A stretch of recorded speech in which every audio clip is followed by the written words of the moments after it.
Основниот суд во Прилеп го одби барањето на жителите од селото Ревоец кои што бараат воведување на времена мерка за забрана на работа кај ископот за тампон на Бехтелиенка, кој што се наоѓа на само неколку стотини метри од ова населено место.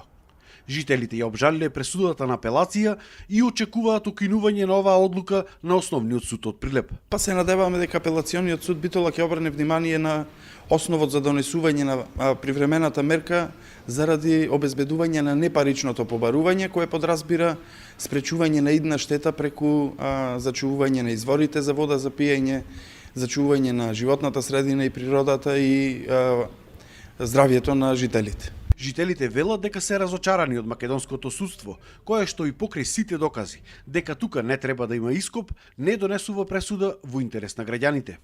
Зошто во овој случај нема времена забрана мерка кога вештакот кажува дека може да се нарушат сите извори на вода, дека изворите на вода може да го сменат текот на движење, дека може и селото да остане без вода и на сите тие изјави од вештакот и од другите вешти лица не ми е јасно како судиката може да не даде времена мерка забрана.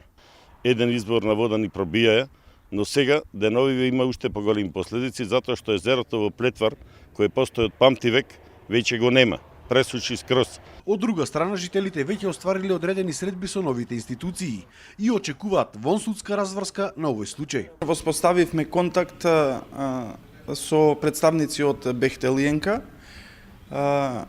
конструктивен состанок на кој е договорено еден заеднички состанок заедно со министерот за транспорт и врски, директорот на јавното претпријатие за државни патишта. Се надевам дека ќе најдеме заедничко решение и дека проблемот ќе се надмини и надвор од судската постапка. Инаку протестите и блокадите продолжуваат се до конечно решавање на овој случај.